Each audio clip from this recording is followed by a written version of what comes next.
Le sujet de mon livre porte en réalité sur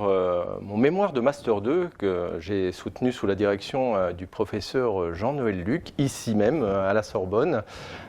et qui porte sur une unité méconnue de la gendarmerie sous l'occupation, la garde personnelle du chef de l'État, de l'hiver 1940 à l'automne 1944, date de sa dissolution.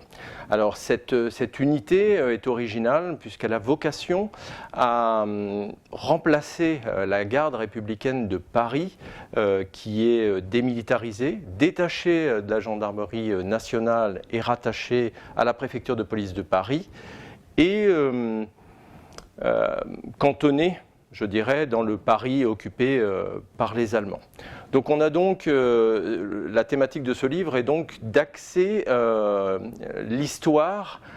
sur un pan méconnu de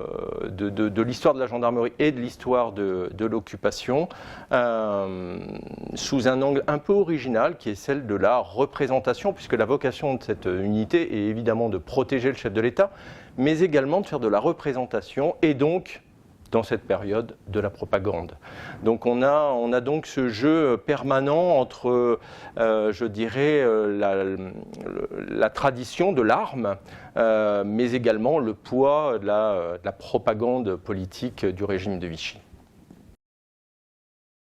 Alors, les sources sont assez diversifiées. Il y a tout d'abord le fonds de l'unité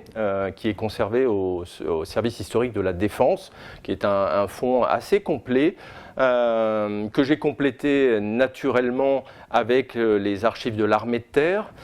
les archives de la direction de la gendarmerie, de l'inspection de la gendarmerie, mais également les archives départementales de l'Allier. Comme on est sur une unité de représentation, j'ai croisé ces sources avec des articles de presse de l'époque, des archives photographiques qui sont nombreuses, audiovisuelles et malheureusement de trop rares témoignages. Ce corpus diversifié nous permet d'appréhender à la fois l'organisation et la structure de l'unité, mais également le facteur humain de ces gendarmes partagés entre le devoir, la loyauté et parfois aussi la conviction d'encadrer finalement le chef de l'État. Alors il faut lire absolument ce livre puisque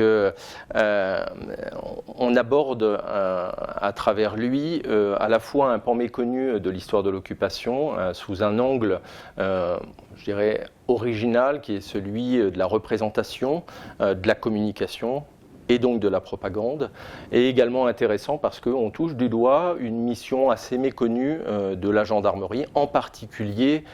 durant cette période.